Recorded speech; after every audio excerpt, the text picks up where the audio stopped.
This never gets old. The eggs, bacon, turkey sausage, grits. I'm gonna follow up with an avocado, banana, apple, oranges, like not all at once, but these are gonna be like my snacks.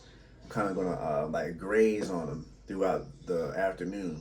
You know what I'm saying? And at the same time, eating food like this, it's not a lot of fiber. It's only like 3 grams of fiber in the grits.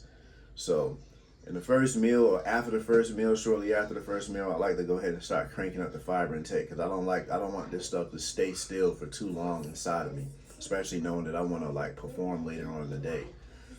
So that banana's going to bring the fiber up, the apple's going to bring the fiber up, the avocado's going to bring the fiber up, and I'm going to do like 2 cuties, the little clementine oranges. That's going to bring my fiber up too. All natural sugars.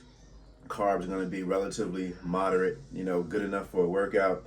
And I'm going to be at least like halfway to my fiber goal for the day. So I don't have to worry about like strategically trying to think of what else I'm going to eat the rest of the day to get fiber, because my dinner's going to have probably going to be like black beans or rice, sweet potato, broccoli, some type of vegetables, and of course some lean protein like chicken or maybe like red meat. But I'm going to hit my fiber. And shoot, tomorrow, all this stuff you just drop out the toilet without even having to strain and just open up, just fall out. That's how it's supposed to be, man. And that's how you feel light. You feel light enough to perform. If it ain't coming out like that, bro, you backed up when you get that fiber up. So take a look at what you eating. If you are tracking your meals, see how much fiber you're getting. My Fitness Pal will show you that. I mean, a lot of people don't really push that. They just be protein, carbs, fats, calories. Look, I'm a vitamins, micronutrient type of dude, fiber, potassium. I'm looking at all that stuff. Because as you get older, when you fall off some of them things, your body will tell you quick, especially when you give it something it likes, and then you just stop doing it, you're going to feel off. And that's why I like journaling, because you can always look back at what you were doing on days you felt amazing. Like, all right, what was I doing that day? Or what was I doing that week? What was I eating that week?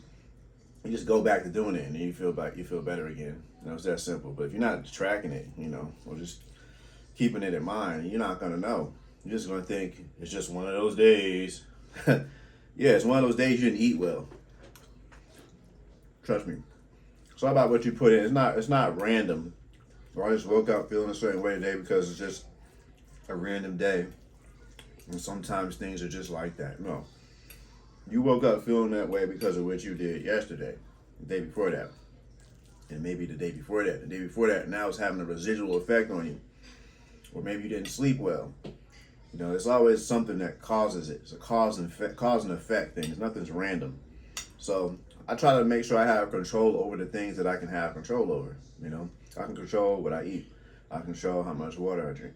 I control how long I need to sleep. Go to bed early, do whatever you gotta do. And there's things you can't control, like how quick you can recover from a workout. Like if you're working out too much, that can make you tired. Overtrain. I'll talk about that in another video. But it really comes down to you really dialing in and learning yourself, paying close attention to what you're doing. Like if you're always distracted, there's always things going on around you. It's always loud. It's always noisy. Always like involved with something. Sometimes you don't pay attention to yourself close enough to know what's really going on with you. So I'm a real big advocate of like having peace at times, being quiet, just sitting there thinking with no noise, and just seeing how I feel. Sometimes you can just sit still, no TV, nothing, and realize like, dang, I'm not smelling things like I need to. Maybe I'm congested. You know what I'm saying? Or you be like, man, my ears feel a little cloudy. Like you just notice things when you just stop what you're doing, pay attention to yourself, and focus yourself. So try that out. I'm gonna finish that up, and then we're gonna move on to something else.